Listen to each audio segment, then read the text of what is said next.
Hi hello welcome back to my channel. ಎಲ್ಲರೂ ಹೇಗಿದ್ದೀರಾ? I hope ನೀವೆಲ್ಲರೂ ಚೆನ್ನಾಗಿದ್ದೀರಾ ಅಂತೇಳಿ ಅನ್ಕೋತೀನಿ. ನಾನು ತುಂಬಾ ಚೆನ್ನಾಗಿದ್ದೀನಿ. ಸೊ ಇದು ಸಂಡೇ ಇತ್ತಲ್ವ, ಸಂಡೇದು ಕಂಟಿನ್ಯೂಷನ್ ವ್ಲಾಗ್ ಆಗಿದೆ. ಅಂದರೆ ಸಂಡೇ ನಾನು ಸಂಜೆ ತನಕದು ವೀಡಿಯೋಸ್ ಮಾಡಿದ್ದೆ, ಅಂದರೆ ನಿನ್ನೆದು ವ್ಲಾಗಲ್ಲಿ ಅಪ್ಲೋಡ್ ಮಾಡಿದ್ದೀನಿ. ಇದು ಸಂಜೆ ನಂತರ ನಾನು ಹಸ್ಬೆಂಡ್ ಏನು ಝೀನತ್ ಬಕ್ಷ್ ದರ್ಗಾ ಇದೆಯಲ್ವ, ಅಲ್ಲಿ ಹೋಗೋಣ ಅಂತೇಳಿ ತುಂಬ ದಿವಸದಿಂದ ಹೋಗಬೇಕು ಅಂತೇಳಿ ಅಂದ್ಕೊಂಡಿದ್ದೆ. ಬಟ್ ಹೋಗೋದಕ್ಕೆ ಆಗಿಲ್ಲ. ಇವತ್ತೂ ಹೋಗೋದಕ್ಕೆ ಆಗಲ್ಲ ಅಂದ್ಕೊಂಡೆ, ಯಾಕೆಂದರೆ ಬೆಳಿಗ್ಗೆ ಸ್ಟಾರ್ಟ್ ಆಗಿರೋ ಮಳೆ ಮಧ್ಯಾಹ್ನ ಊಟ ಮಾಡೋ ಟೈಮ್ ತನಕ ಏನು ಮಳೆನೇ ನಿಂತಿಲ್ಲ. ಪಿರಿಯಾಗಿ ಬರ್ತಾನೆ ಇತ್ತು ಕಂಟಿನ್ಯೂಸ್ ಆಗಿ. ಆದರೂ ನನ್ನ ಹಸ್ಬೆಂಡಿಗೆ ಅಂದರೆ ನಡೀರಿ ಹೋಗೋಣ, ನೋಡೋಣ ರೈನ್ ಕೋಟ್ ಎಲ್ಲ ತಗೊಳ್ಳೋಣ, ಮಕ್ಕಳು ಬೇಡ, ಅಂದರೆ ಚಿಕ್ಕವಳಿಗೆ ಆಲ್ರೆಡಿ ಶೀತ ಆಗಿದೆ, ದೊಡ್ಡೋಳನ್ನ ಕೂರಿಸ್ಕೊಂಡು ಹೋಗೋಕ್ಕಾಗಲ್ಲ. ಸೊ ಹಾಗಾಗಿ ನಾವಿಬ್ಬರೇ ಹೋಗೋಣ ಅಂತೇಳಿ ಇವಾಗ ಹೋಗ್ತಾ ಇದ್ದೀವಿ. ಸೊ ಗೊತ್ತಿಲ್ಲ ಮಳೆ ಬರುತ್ತೋ ಇಲ್ಲೋ ಅಂತೇಳಿ. ಮಳೆ ಬಂದಿಲ್ಲ ಅಂದರೆ ಸಾಕು ಅಂತೇಳಿ ಕಾಯ್ತಾ ಇದ್ದಿಲ್ಲ, ಅಂದರೆ ಇವತ್ತೂ ಪ್ಲ್ಯಾನ್ ಕ್ಯಾನ್ಸಲ್ ಆಗ್ಬೋದು ಅಂತೇಳಿ. ಸೊ ಫೈನಲಿ ನಾವು ಹೋಗುವಷ್ಟೊತ್ತಿಗೆ ಏನು ಮಳೆ ಏನು ಬಂದಿಲ್ಲ. ಸೊ ಇವಾಗ ನಾವು ಹೋಗ್ತಾ ಇದ್ದೀವಿ, ನಾನು ಹಸ್ಬೆಂಡ್ ಇಬ್ಬರೇ ಹೋಗ್ತಾ ಇರೋದು.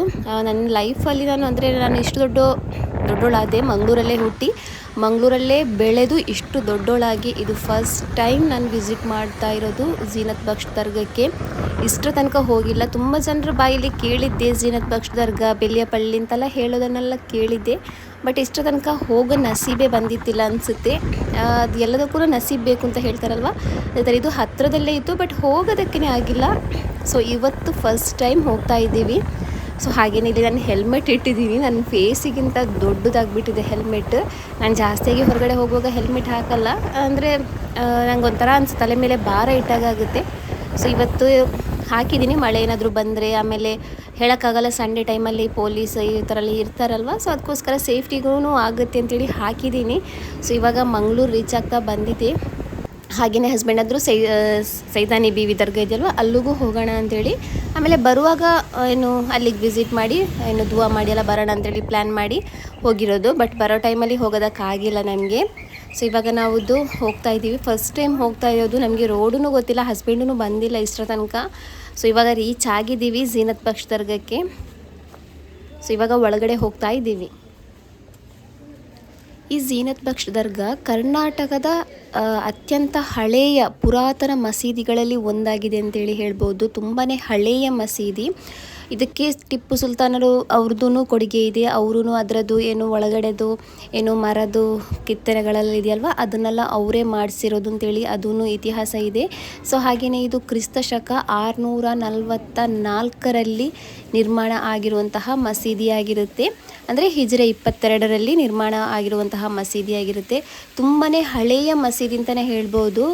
ತುಂಬಾ ಚೆನ್ನಾಗೂ ಇದೆ. ಒಳಗಡೆ ಎಲ್ಲ ನಮಗೆ ಹೋಗಲಿಕ್ಕೆ ಆಗಿಲ್ಲ, ಅಂದರೆ ನನಗೆ ಹೋಗೋಕ್ಕಾಗಿಲ್ಲ ಲೇಡೀಸ್, ಅಂದರೆ ಮಸೀದಿ ಒಳಗಡೆ ಹೋಗಲಿಕ್ಕೆ ಪರ್ಮಿಷನ್ ಇಲ್ವಲ್ಲ ಲೇಡೀಸಿಗೆ.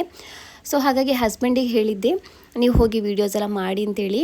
ಸೊ ಹಾಗೆಯೇ ಇದು ಬಂದು ಸೊ ಅಲ್ಲಿ ಮಸೀದಿಯೆಲ್ಲ ಆಗಿ ಸ್ವಲ್ಪ ಒಳಗಡೆ ಬರುವಾಗ ಅಲ್ಲಿ ಮಣವಾಟಿ ಬೀವಿಯವರ ಮಕ್ಕಳದು ಮಕ್ಬರ ಇತ್ತು. ಸೊ ಅಲ್ಲೂ ಜಿಯಾರತ್ ಎಲ್ಲ ಮಾಡಿ ಇವಾಗ ಹೊರಗಡೆ ಬಂದಿದ್ದೀನಿ. ತುಂಬಾ ಚೆನ್ನಾಗಿ ಕಾಣಿಸ್ತಾ ಇತ್ತು ನೋಡಿ, ಅಲ್ಲಿ ಹೊರಗಡೆ ನೋಡುವಾಗಲೇ ಗೊತ್ತಾಗ್ಬೋದು ಇದು ಎಷ್ಟೊಂದು ಹಳೆಯ ಏನು ಮಸೀದಿ ಆಗಿರ್ಬೋದು ಅಂತೇಳಿ. ಅದರದ್ದು ಸ್ಟ್ರಕ್ಚರ್ ಎಲ್ಲ ಇದೆಯಲ್ವ, ಅದೆಲ್ಲ ಹಳೆಯ ಕಾಲದ್ದು ಏನು ಮಸೀದಿ ಥರ ಮಾಡಿದ್ದಾರೆ ಅದನ್ನು. ಅಂದರೆ ಬೇರೆ ಕಡೆ ಎಲ್ಲ ನವೀಕರಣ ಮಾಡಿದ್ದಾರೆ, ಅದು ಹಳೆಯ ಕಾಲದ ಥರನೇ ಇಟ್ಟಿದ್ದಾರೆ. ಸೊ ಇದು ಹಸ್ಬೆಂಡಿಗೆ ಹೇಳಿದ್ದೆ ಸ್ವಲ್ಪ ಒಳಗಡೆ ಹೋಗಿ ವೀಡಿಯೋಸ್ ಎಲ್ಲ ಮಾಡಿ ಅಂತೇಳಿ. ಸೊ ಅವರು ಮಾಡಿರೋದು ತುಂಬಾ ಸುಂದರವಾಗಿತ್ತು. ನನಗಂತೂ ಒಳಗಡೆ ಹೋಗೋದಕ್ಕೆ ತುಂಬಾ ಆಸೆ ಇತ್ತು, ಬಟ್ ಲೇಡೀಸ್ಗೆ ಹೋಗೋದಕ್ಕೆ ಇಲ್ಲ.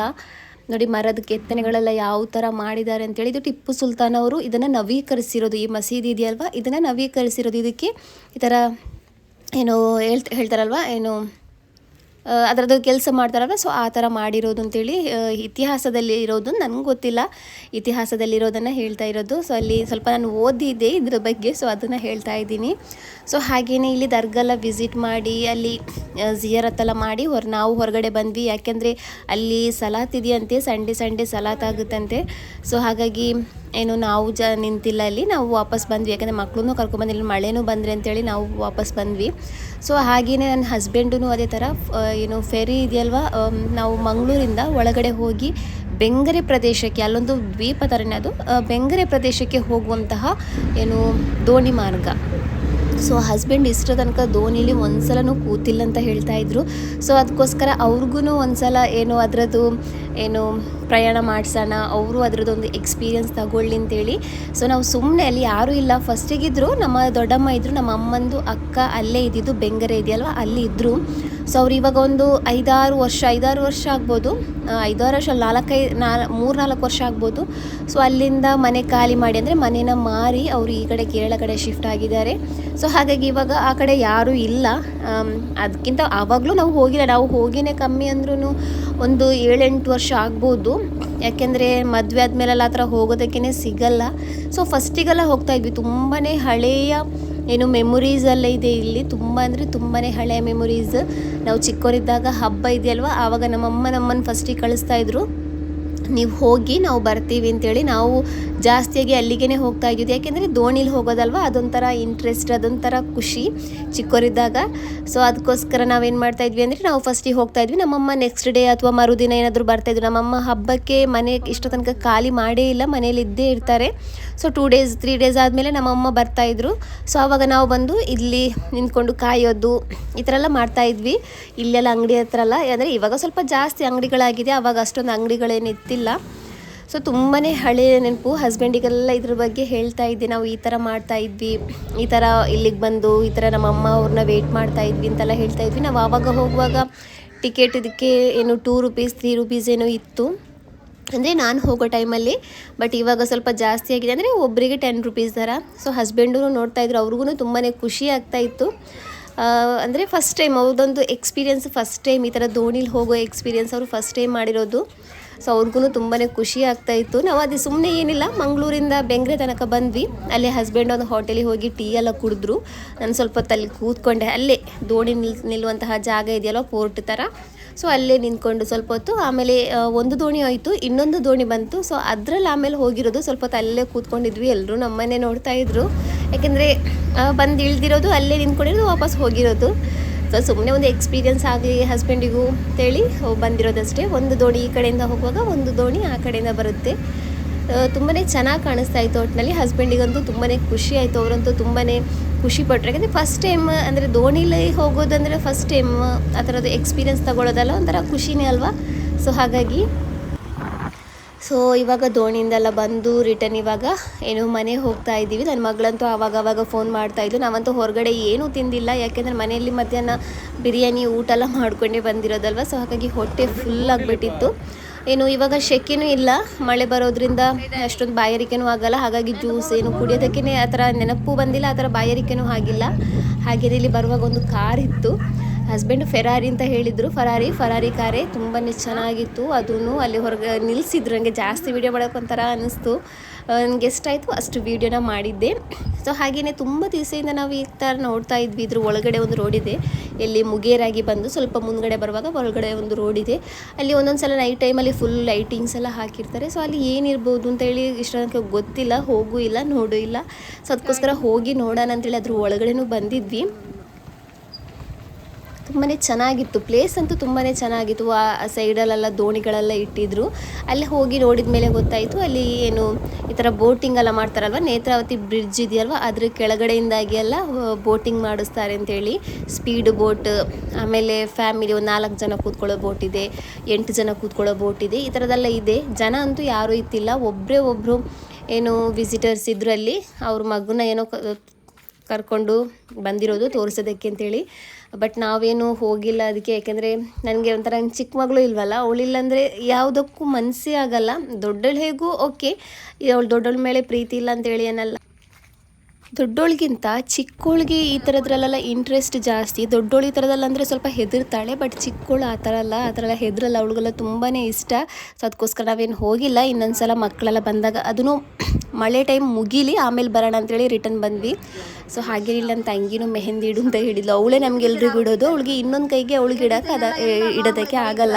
ಸೊ ಅದಕ್ಕೋಸ್ಕರ ನಂದು ಹಳೇ ಡಿಸೈನ್ ಅದು, ಸೊ ಅದನ್ನು ಇಡು ಅಂತ ಹೇಳಿದ್ಲು. ಸೊ ಅವಳ ಕೈಗೂ ಮೆಹಂದಿ ಎಲ್ಲ ಇಟ್ಟು ರಿಟರ್ನ್ ಮನೆಗೆ ಬಂದಿದೆ. ಸೊ ಇದು ನೆಕ್ಸ್ಟ್ ಡೇ, ಅಂದರೆ ಇದು ಮಂಡೇ ಮಾರ್ನಿಂಗ್ ನಾನಿಲ್ಲಿ ಬೆಳಿಗ್ಗೆ ಮಕ್ಕಳಿಗೆ ಟಿಫನ್ಗೆ ರೆಡಿ ಮಾಡ್ಕೋತಾ ಇದ್ದೀನಿ. ಶಾವಿಗೆ ಮಾಡಿ ಚಿಕನ್ ಸಾರು ಮಾಡ್ತಾ ಇದ್ದೀನಿ ಇಲ್ಲಿ. ಸೊ ಫ್ರೆಂಡ್ಸ್, ಯಾರಾದರೂ ನಮ್ಮ ಚಾನಲ್ನ ಫಸ್ಟ್ ಟೈಮ್ ವಿಸಿಟ್ ಮಾಡಿ ಸಬ್ಸ್ಕ್ರೈಬ್ ಮಾಡದೆ ಯಾರಾದರೂ ನಮ್ಮ ವೀಡಿಯೋನ ನೋಡ್ತಾ ಇದ್ದರೆ ಪ್ಲೀಸ್ ಫ್ರೆಂಡ್ಸ್ ಒಂದು ಸಬ್ಸ್ಕ್ರೈಬ್ ಮಾಡ್ಕೊಳ್ಳಿ. ಹಾಗೆಯೇ ವಿಡಿಯೋ ಇಷ್ಟ ಆದರೆ ಲೈಕ್ ಕೊಡಿ, ನಿಮ್ಮ ಫ್ಯಾಮಿಲಿ ಫ್ರೆಂಡ್ಸ್ ಜೊತೆಗೂ ಶೇರ್ ಮಾಡಿ. ಏನಾದರೂ ತಿಳಿಸ್ಬೇಕಂದ್ರೆ ಕಮೆಂಟ್ ಮೂಲಕ ತಿಳಿಸಿ, ಖಂಡಿತ ತಿಳಿಸಿ. ಯಾಕೆಂದರೆ ನಾವು ಇವಾಗ ವೀಡಿಯೋಸ್ ಎಲ್ಲ ಮಾಡ್ತೀವಿ, ನಮಗೆ ಅದ್ರ ಬಗ್ಗೆ ನಮಗೇನು ಗೊತ್ತಿಲ್ಲ, ನಾವು ಆದ್ರೂ ವೀಡಿಯೋಸ್ ಮಾಡ್ತೀವಿ.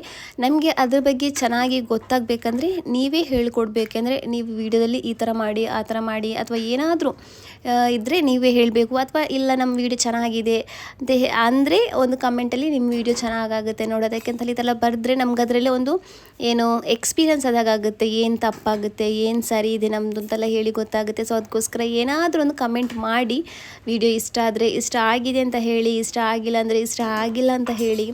ಸೊ ಈ ಥರ ಎಲ್ಲ ಇದನ್ನೆಲ್ಲ ನೀವು ಕಮೆಂಟ್ ಮೂಲಕ ತಿಳಿಸ್ಬೋದು. ಸೊ ಇವಾಗ ನಾನಿಲ್ಲಿ ಶಾವಿಗೆ ಮಾಡ್ತಾಯಿದ್ದೀನಿ. ಇಡ್ಲಿ ಪಾತ್ರೆಯಲ್ಲಿ ಇಡ್ಲಿನೂ ಆಗುತ್ತೆ, ಶಾವಿಗೆನೂ ಆಗುತ್ತೆ, ತುಂಬಾ ಚೆನ್ನಾಗಾಗುತ್ತೆ ಚಿಕ್ಕದಾಗಿ. ನಾನು ಫಸ್ಟ್ ಟೈಮ್ ಮಾಡಿರೋದಿದ್ದು, ಇಷ್ಟೋ ತನಕ ನಾನು ಮಾಡಿಲ್ಲ ಶಾವಿಗೆ, ಇದು ಫಸ್ಟ್ ಟೈಮ್ ನಾನು ಮಾಡ್ತಾಯಿರೋದು.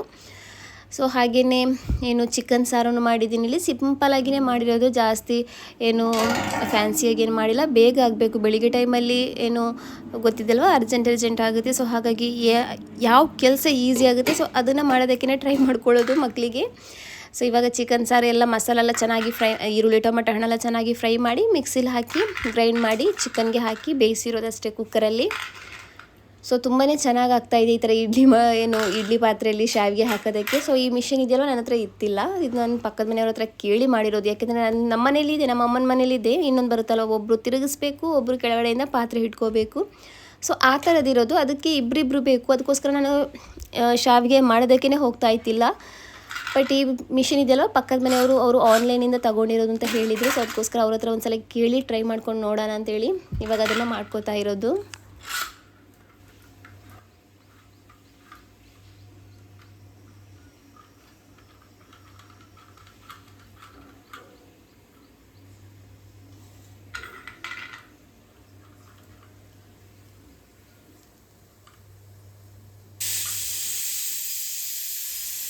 ಹಾಗೆಯೇ ಇಲ್ಲಿ ಒಂದು ಸೈಡಲ್ಲಿ ಕರಿನೂ ರೆಡಿ ಆಗ್ತಾಯಿದೆ, ಚಿಕನ್ ಕರಿ ಕುಕ್ಕರಲ್ಲಿ. ಇನ್ನೊಂದು ಸೈಡಲ್ಲಿ ಏನು ಶಾವಿಗೆ ಇದೆಯಲ್ವ ಅದನ್ನು ಸ್ಟೀಮ್ ಆಗ್ತಾಯಿದೆ. ಸೊ ಇವತ್ತು ಬಿಸಿಲಿದೆ, ಇಷ್ಟು ದಿವಸ ಮಳೆ ಇತ್ತು, ಬಟ್ ಇವತ್ತು ಒಂದು ದಿವಸ ಬಿಸಿಲಲ್ಲೇ ಏನು ಅಷ್ಟೊಂದು ಬೆಳಿಗ್ಗೆ ಸೆಕೆ ಆಗ್ತಾಯಿತ್ತು. ನೋಡ್ಬೋದು ನಮ್ಮ ಕಿಚನಿಗೆ ಫುಲ್ಲಾಗಿ ಬಿಸಿಲು ಹೊಡಿತಾ ಇದೆ. ಬಿಸಿಲಿದೆ ಇದೇ ಥರ ನಮ್ಮ ಕಿಚನ್ಗೆ ಜಾಸ್ತಿಯಾಗಿ ಬಿಸಿಲು ಹೊಡೆಯೋದು ಬೆಳಿಗ್ಗೆ ಟೈಮಲ್ಲಿ. ಬೆಳಿಗ್ಗೆ ಅಂದರೆ 7 ಗಂಟೆಗೆ ಬಿಸಿಲು ಸ್ಟಾರ್ಟ್ ಆದರೆ ಒಂದು 10-11 ಗಂಟೆ ತನಕ ಬಿಸಿಲು ಕಿಚನ್ ಸೈಡಲ್ಲೇ ಇರುತ್ತೆ, ಆಮೇಲೆ ಆ ಕಡೆ ಹೋಗೋದು. ಇವಾಗೂ ಅದೇ ಥರ ತುಂಬಾ ಬಿಸಿಲಿತ್ತು, ತುಂಬಾ ಸೆಕೆನೂ ಆಗ್ತಾಯಿತ್ತು. ಮಳೆ ಬಂದು ಹೋಗಿದೆ ಅಂತಲೇ ಗೊತ್ತಾಗ್ತಾ ಇತ್ತಿಲ್ಲ, ಆ ಥರ ಸೆಕೆ ಇತ್ತು. ಬಟ್ ನೀರಿಗಂತೂ ಪ್ರಾಬ್ಲಮ್ ಇಲ್ಲ, ಮಳೆ ಬಂದಿದೆಯಲ್ವ. ಸೊ ಹಾಗಾಗಿ ಮಾಶಾಅಲ್ಲಾ ಅಲ್ಹಮ್ದುಲಿಲ್ಲಾ ಬೇಕಾದಷ್ಟು ನೀರಿದೆ ಇವಾಗ. ಸೊ ಇವಾಗ ಅದು ಏನು ಶಾವಿಗೆ ಸ್ಟೀಮ್ ಆಗೋದಕ್ಕೆ ಇಟ್ಟಿದ್ದೀನಿ. ಹಾಗೆಯೇ ಚಿಕನ್ ಕರಿ ಕುಕ್ಕರಲ್ಲಿ ಇಟ್ಟಿದ್ದೀನಿ. ಸೊ ಅಷ್ಟರ ತನಕ ಸ್ವಲ್ಪ ಪಾತ್ರೆ ಎಲ್ಲ ಆಗಿಬಿಟ್ಟಿತ್ತು. ಸೊ ಅದನ್ನೆಲ್ಲ ಬೇಗ ಕ್ಲೀನ್ ಮಾಡಿ ತಗೊಳ್ಳೋಣ ಅಂತೇಳಿ ಇವಾಗ ಕ್ಲೀನ್ ಮಾಡಿ ತಗೋತಾ ಇದ್ದೀನಿ. ನಮ್ಮ ಅಮ್ಮ ಮಾಡೋ ಶಾವಿಗೆ ಇದೆಯಲ್ವ, ಒಬ್ಬರು ಒಂದು ತಿಂದರೆ ಸಾಕಾಗುತ್ತೆ, ಅಷ್ಟು ದೊಡ್ಡದಿರುತ್ತೆ. ಬಟ್ ಇದು ಇಡ್ಲಿ ಪಾತ್ರೆಯಲ್ಲಿ ಮಾಡಿರೋದಲ್ವ, ಚಿಕ್ಕದು. ಸೊ ನೋಡೋದಕ್ಕೂ ಚೆನ್ನಾಗಿ ಕಾಣಿಸುತ್ತೆ, ಮಕ್ಳಿಗೂ ಒಂಥರ ತಿನ್ನೋದಕ್ಕೆ ಇಂಟ್ರೆಸ್ಟ್ ಆಗುತ್ತೆ. ಎಷ್ಟು ತಿಂದಿದ್ದಾರೆ ಅಂತಲೂ ಗೊತ್ತಾಗಲ್ಲ. ನನ್ನ ಚಿಕ್ಕ ಮಗಳಂತೂ ತಿನ್ನೋದು ಕಮ್ಮಿನೇ. ಸೊ ಅದಕ್ಕೋಸ್ಕರ ಏನೋ ಅವಳಿಗಂತೂ ತುಂಬಾ ಚೆನ್ನಾಗಾಯಿತು, ಆವಾಗ ಕೇಳಿ ತಿಂತಾ ಇದ್ಲು. ಯಾಕೆಂದರೆ ತುಂಬಾ ಚಿಕ್ಕದದು, ತುಂಬ ಅಷ್ಟು ವೀಡಿಯೋದಲ್ಲಿ ಅಷ್ಟಾದರೂ ಕಾಣಿಸುತ್ತೆ, ಬಟ್ ನಿಜವಾಗಿ ನೋಡಿದರೆ ಅದು ತುಂಬಾ ಚಿಕ್ಕದಿದೆ. ಸೊ ಇವಾಗ ಮಕ್ಕಳದು ಲಂಚ್ ಬಾಕ್ಸಲ್ಲಿ ಇಲ್ಲಿ ರೆಡಿ ಮಾಡ್ಕೋತಾ ಇದ್ದೀನಿ. ಇಲ್ಲಿ ದೊಡ್ಡೋಳಿಗೆ 1-2 ಪೀಸ್ ಚಿಕನ್ ಹಾಕಿದ್ದೀನಿ, ಚಿಕ್ಕವಳಿಗೆ 1 ಪೀಸ್ ಚಿಕನ್. ಚಿಕ್ಕವಳು ಆ ಥರ ಚಿಕನೆಲ್ಲ ತಿನ್ನೋದೇ ಕಮ್ಮಿ ಅಂತಲೇ ಹೇಳ್ಬೋದು. ಅವಳಿಗೆ ಒಂದು ಸ್ವಲ್ಪ ಸಾರಿದ್ರೆ ಸಾಕಾಗುತ್ತೆ. ಒಂದೊಂದು ಸಲ ಮಾತ್ರ ಅವಳಿಗೆ ಯಾವಾಗ ಮೂಡ್ ಬರುತ್ತೆ ಆವಾಗ ಸ್ವಲ್ಪ ಜಾಸ್ತಿ ಬೇಕಾಗುತ್ತೆ, ಯಾವಾಗ ಮೂಡಿರಲ್ಲ ಆವಾಗ ಬೇಡ.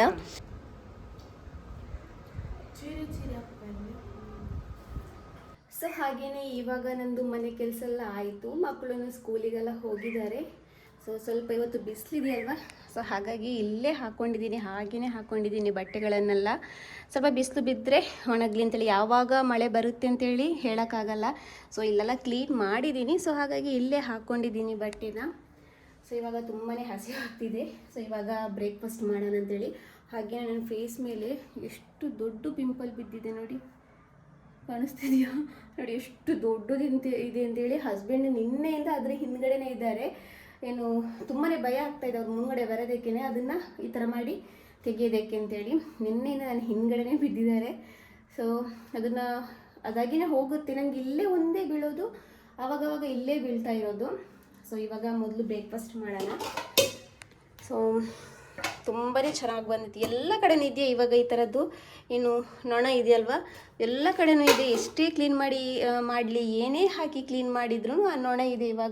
ಇವತ್ತೊಂದು ಸ್ವಲ್ಪ ಕಮ್ಮಿ ಕಾಣಿಸ್ತಾ ಇದೆ, ಒಂದೊಂದು ಸಲ ಜಾಸ್ತಿನೇ ಇರುತ್ತೆ. ಸೊ ಇವಾಗ ನಾನು ಬ್ರೇಕ್ಫಾಸ್ಟ್ ಮಾಡ್ತೀನಿ. ಫಸ್ಟ್ ನೊಣ ಇದೆಯಲ್ವಾ, ಅದಕ್ಕೆ ನಾನು ಪಿನೈಲ್ ಹಾಕಿನೂ ನೆಲ ಒರೆಸಿದೆ. ಅದ್ರಲ್ಲಿ ಹೋದ್ರದ್ದು ಸ್ಮೆಲ್ಲಿಗೆ ಏನಾದರೂ ಹೋಗುತ್ತಾ ಅಂತೇಳಿ, ಹಾಗೆಯೇ ಅದ್ರಲ್ಲಿ ಹೋಗಿಲ್ಲ. ಆಮೇಲೆ ರಿಟರ್ನ್ ಇದ್ದಿದೆಯಲ್ವಾ ವಿನಿಗರ್, ಅದೂ ಹಾಕಿ ನೆಲ ಒರೆಸಿದ್ದೀನಿ ನಿನ್ನೆ. ಆಮೇಲೆ ಕೊನೆಗೆ ನಿನ್ನೆ ಲೈಝಾಲ್ನು ತಗೊಬಂದಿದ್ದೀನಿ. ಆದರೂ ಯಾವುದ್ರಲ್ಲೂ ಕಮ್ಮಿ ಆಗ್ತಾಯಿಲ್ಲ. ಎಲ್ಲರ ಮನೆಯಲ್ಲೂ ಇದೇ ಕಂಪ್ಲೇಂಟ್ ಆಗ್ತಾಯಿದೆ. ನಿಮ್ಮ ಮನೇಲಿದೆಯಾ, ನಿಮ್ಮ ಮನೇಲಿದೆಯಾ ಅಂತೇಳಿ. ಸೊ ನಾನಂದರೆ ನಮ್ಮ ಮನೇಲೂ ಇದೆ, ಎಲ್ಲನೂ ಟ್ರೈ ಮಾಡಿ ಆಯಿತು. ಒಟ್ಟಿನಲ್ಲಿ ಏನು ಕಮ್ಮಿ ಆಗ್ತಾ ಇಲ್ಲ. ಅದು ಅದ್ರ ಟೈಮಿಗೆ ಹೋಗೋದು ಅಂತೆ. ಈ ಥರ ಮಳೆ ಬರುತ್ತಲ್ವ, ಈ ಟೈಮಲ್ಲಿ ಜಾಸ್ತಿ ಆಗಿರುತ್ತೆ ಅಂತ ಹೇಳ್ತಾರೆ. ಸೊ ಇವಾಗ ಬ್ರೇಕ್ಫಾಸ್ಟ್ ಮಾಡೋಣ ಅಂಥೇಳಿ. ಸೊ ನನ್ನ ಮಗಳು ಕೇಳ್ತಾ ಇದ್ಲು, ಏನು ಇವತ್ತು ಸ್ಪೆಷಲಾಗಿ ಶಾವಿಗೆ ಮಾಡಿರೋದು ಅಂತೇಳಿ. ನಾನು ಜಾಸ್ತಿಯಾಗಿ ನನ್ನ ಮನೇಲಿ ನಾನು ಶಾವಿಗೆ ಮಾಡಲ್ಲ, ಅಮ್ಮ ಮಾಡ್ತಾರೆ, ಅಮ್ಮನೇ ಕಳಿಸೋದು ನಮಗೆ. ನಾನಾಗಿ ನನ್ನ ಮನೇಲಿ ಎಷ್ಟು ತನಕ ಮಾಡಿಲ್ಲ, ಇದು ಫಸ್ಟ್ ಟೈಮ್ ಮಾಡಿರೋದು. ಸೊ ನನ್ನ ಹತ್ರ ಅದೊಂದು ಮಿಷಿನ್ ಏನಿತ್ತಿಲ್ಲ, ಸೊ ಅದಕ್ಕೋಸ್ಕರ ನಾನು ತೆಗ್ದಿಲ್ಲ. ಅದು ಇಬ್ಬಿಬ್ರು ಬೇಕಲ್ವ ಪ್ರೆಸ್ ಮಾಡೋದಕ್ಕೆ ಅಂತೇಳಿ. ಸೊ ಆಮೇಲೆ ನೋಡುವಾಗ ನಮ್ಮ ಪಕ್ಕದ ಮನೇಲೊಬ್ಬರು ಆ ಮಿಷಿನ್ ತೋರಿಸಿದ್ರು, ನಾನು ಬೆಳಿಗ್ಗೆ ತೋರಿಸಿದ್ನಲ್ಲ, ಅದು ಶಾವಿಗೆ ಮಾಡೋದು. ಅದು ಒಬ್ಬರೇ ಸಾಕಾಗುತ್ತೆ, ಈಸಿಯಾಗಿ ಆಗುತ್ತೆ. ಅವರು ಆನ್ಲೈನಿಂದ ತರಿಸಿರೋದು ಅಂತೇಳಿ. ಸೊ ಅದಕ್ಕೋಸ್ಕರ ಅವ್ರ ಹತ್ರ ಒಂದ್ಸಲ ಕೇಳಿ ನೋಡೋಣ ಯಾವ ಥರ ಆಗುತ್ತೆ, ಈಸಿ ಆಗುತ್ತೋ ಅಂತೇಳಿ. ಬಟ್ ತುಂಬಾ ಈಸಿ ಆಯಿತು. ಸೊ ಇನ್ನು ಇವಾಗ ಆರ್ಡ್ರ್ ಮಾಡಿ ಅದನ್ನು ತರಿಸ್ತೀನಿ. ಇನ್ನೂ ಬ್ರೇಕ್ಫಾಸ್ಟಿಗೆ ಇದನ್ನು ನಮ್ಮ ಮನೇಲಿ ಆ್ಯಡ್ ಆಗುತ್ತೆ. ನಮ್ಮ ಮನೆಯಲ್ಲಿ ಬ್ರೇಕ್ಫಾಸ್ಟಿಗೆ ಅಂತೇಳಿ ನಾನು ಮಾಡ್ತಾನೆ ಇರ್ತಿಲ್ಲ. ಅಂದರೆ ನಾನು ನನ್ನ ಮನೇಲಿ ಮಾಡೋದೇ ಇಲ್ಲ, ಅಮ್ಮನ ಮನೆಯಲ್ಲೇ ಮಾಡೋದು. ಅಮ್ಮನ ಮನೇಲಿ ಮಾಡಿದರೆ ನಮ್ಮ ಮನೆಗೆ ಕಳಿಸ್ತಾಯಿದ್ರು. ಸೊ ಇನ್ನು ನಮ್ಮ ಮನೆಯಲ್ಲೂ ಬೆಳಿಗ್ಗೆ ಬ್ರೇಕ್ಫಾಸ್ಟಿಗೆ ಶಾವಿಗೆನೂ ಆ್ಯಡ್ ಆಯಿತು. ಸೊ ಅದೊಂದು ಮಿಷಿನನ್ನು ಫಸ್ಟಿಗೆ ಆರ್ಡ್ರ್ ಮಾಡ್ಕೋತೀನಿ. ಸೊ ಈಗ ಫಸ್ಟ್ ನಾನು ಬ್ರೇಕ್ಫಾಸ್ಟ್ ಮಾಡ್ತೀನಿ, ನಂತರ ಏನಾಗುತ್ತೋ ಅದೆಲ್ಲನೂ ನಿಮ್ಮ ಜೊತೆ ಶೇರ್ ಮಾಡ್ತೀನಿ. ಹಾಗೇನೇ ಇಲ್ಲಿ ನಾನು ಅಮ್ಮನ ಮನೆ ಹೋಗ್ತಾ ಇದ್ದೆ. ಅಲ್ಲಿ ರೋಡಲ್ಲಿ ನನಗೆ ಈ ಥರ ಮುಂದ್ಗಡೆ ಪೈಪ್ ಕಾಣಿಸ್ತಿದ್ದೆಲ್ಲ. ನಾನು ಒಂದೇ ಸಲ ಹೋದಾಗ ಹೆದ್ರು ಬಿಟ್ಟೆ. ಯಾಕಂದರೆ ಇವಾಗ ಆ ಮನೇಲಿ ಯಾರೂ ಇಲ್ಲ, ಖಾಲಿ ಮಾಡಿದ್ದಾರೆ. ಅದು ನೋಡೋಕ್ಕೇ ಒಂಥರ ಬೂತ್ ಬಂಗ್ಲೆ ಥರ ಇದೆ. ಸೊ ಇವಾಗ ಯಾರೂ ಇಲ್ಲ ಅದರಲ್ಲಿ. ಅದು ಹಂಗೆ ಒಂದು ಸಲ ಸಡನ್ಲಿ ಹೋಗುವಾಗ ಹಾವು ಥರನೇ ಕಾಣಿಸ್ತು. ಒಂದೇ ಸಲ ಹೆದ್ರು ಬಿಟ್ಟೆ. ಸೊ ನಂತರ ಅಮ್ಮನ ಮನೆಯಲ್ಲಿ ಮಧ್ಯಾಹ್ನ ಊಟ ಎಲ್ಲ ಮಾಡಿ ಮಲ್ಗೆ ಎದ್ದಲ್ಲ. ನಂತರ ಮನೆಗೆ ಬಂದಿದ್ದೆ. ಹಾಗೆಯೇ ಬೆಳಿಗ್ಗೆದು ಶಾವಿಗೆ ಇತ್ತಲ್ವ, ಅದು ಮಕ್ಕಳಿಗೆ ಇಲ್ಲಿ ಕಾಯಿ ತುರಿ, ಏಲಕ್ಕಿ, ಆಮೇಲೆ ಸಕ್ಕರೆ ಎಲ್ಲ ಹಾಕಿ ಈ ಥರ ಮಾಡಿದೆ. ನಮ್ಮ ಅಮ್ಮ ಮಾಡ್ತಾಯಿದ್ರು. ಸೊ ಅದನ್ನು ನಾನು ಇಲ್ಲಿ ಮಾಡಿದ್ದೀನಿ ಮಕ್ಕಳಿಗೆ, ಸಂಜೆ ಬಂದ ತಕ್ಷಣ ಸ್ವಲ್ಪ ತಿನ್ನಲಿ ಅಂತೇಳಿ. ಸೊ ಫ್ರೆಂಡ್ಸ್, ಈ ವಿಡಿಯೋನ ನಾನು ಇಲ್ಲಿಗೆ ಎಂಡ್ ಮಾಡ್ತಾ ಇದ್ದೀನಿ. ನಮ್ಮ ವಿಡಿಯೋ ನಿಮಗೆ ಇಷ್ಟ ಆದರೆ ಪ್ಲೀಸ್ ನಮ್ಮ ಚಾನಲ್ನ ಸಬ್ಸ್ಕ್ರೈಬ್ ಮಾಡ್ಕೊಳ್ಳಿ. ಹಾಗೆಯೇ ಯಾರಾದರೂ ಫಸ್ಟ್ ಟೈಮ್ ವಿಸಿಟ್ ಮಾಡಿ ಸಬ್ಸ್ಕ್ರೈಬ್ ಮಾಡದೆ ಯಾರಾದರೂ ವಿಡಿಯೋ ನೋಡ್ತಾ ಇದ್ದರೆ ಪ್ಲೀಸ್ ಫ್ರೆಂಡ್ಸ್ ಒಂದು ಸಬ್ಸ್ಕ್ರೈಬ್ ಮಾಡ್ಕೊಳ್ಳಿ. ಹಾಗೆಯೇ ವಿಡಿಯೋ ಇಷ್ಟ ಆದರೆ ಲೈಕ್ ಕೊಡಿ, ನಿಮ್ಮ ಫ್ಯಾಮಿಲಿ ಫ್ರೆಂಡ್ ಜೊತೆಗೂ ಶೇರ್ ಮಾಡಿ. ಏನಾದರೂ ತಿಳಿಸ್ಬೇಕಾದ್ರೆ ಕಮೆಂಟ್ ಮೂಲಕ ತಿಳಿಸಿ. ಸೊ ಇನ್ನು ಸಿಗೋಣ ನೆಕ್ಸ್ಟ್ ವಿಡಿಯೋದಲ್ಲಿ. ಐ ಹೋಪ್ ನಿಮಗೆ ನಮ್ಮ ವಿಡಿಯೋ ಇಷ್ಟ ಆಗಿರ್ಬೋದು ಅಂತೇಳಿ ಅನ್ಕೋತೀನಿ. ಸೊ ಇನ್ನು ಸಿಗೋಣ ನೆಕ್ಸ್ಟ್ ವಿಡಿಯೋದಲ್ಲಿ. ಅಲ್ಲಿ ತನಕ ಬಾಯ್.